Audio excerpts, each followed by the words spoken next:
Sa gitna ng katahimikan ng gabi, nagtipon ang mga makapangyarihang Espanyol. Isang napipintong pag-aalsa ang bumabalot sa kanilang isipan. Ang takot ay parang multong bumabalot sa kanila. Hindi ko na matitis ito. Puro chismis at bali-balita. Padre Salve, ano ba talaga nangyayari? Kapitan, may mga bulong-bulong sa bayan. May lihim na kilusan ang nababalak ng himagsikan. Hindi natin alam kung sino ang namumuno rito, ngunit Baka isa ito sa mga plano ni Simon. Alam natin ang kanyang influensya. Baka siya may utak nito. Simon, siya ba'y nagtataksil? Kailangang maitigil ito. Anumang banta sa ating kapangyarihan ay dapat durugin agad.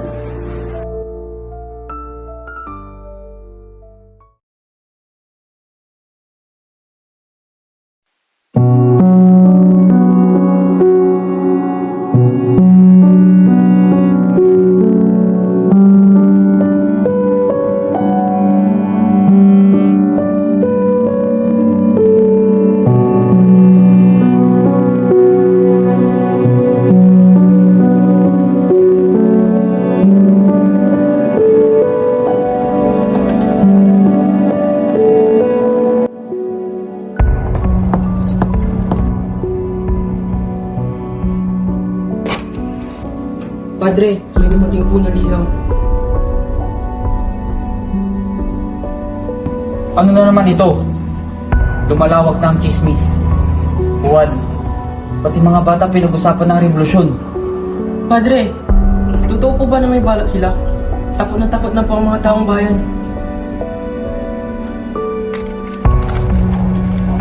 Juan, ang pinakamalaking takot ay ang nasa ating mga puso. Kapag nagsimula nga po, mahirap na itong patayin. Ngunit, Padre, ba't po kayo natatakot?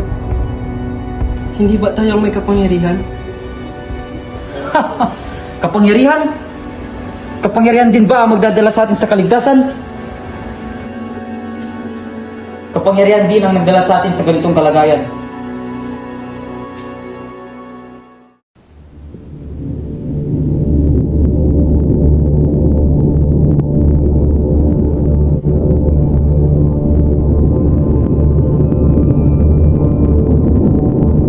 Pedro, narinig mo ba?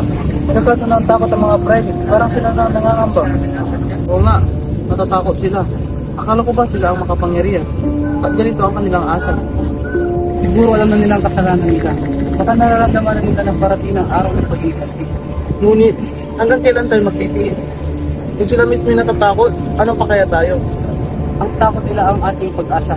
Tandaan mo, Pedro, kapag natakot ang kalaban, ibig sabihin ito ay mahina sila.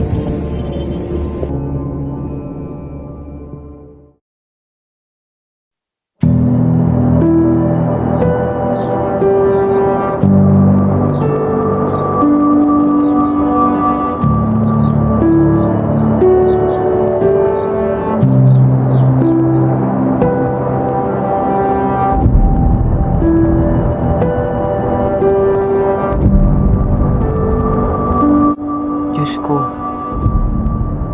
kailan ba matatapos ang lahat ng ito? Sa bawat araw, nararamdaman ko ang bigat ng kasalanan. Parang bawat Pilipino ay nagiging multo na sumusunod sa akin.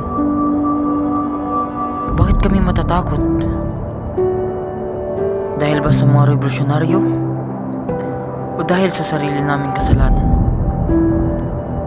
Kung darating man ang isang araw ng paghuhukom, handa na ba kami?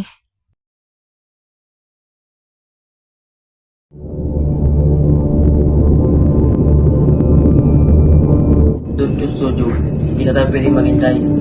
Kailangan natin ipakita ang ating lakas. Ngunit, Kapitan, kung masalang matakot ang bayan, baka mas lumala ang sitwasyon. Hindi. Ang takot ay kailangan. Ngunit, bakit parang tayo ang mas takot kaysa sa kanila?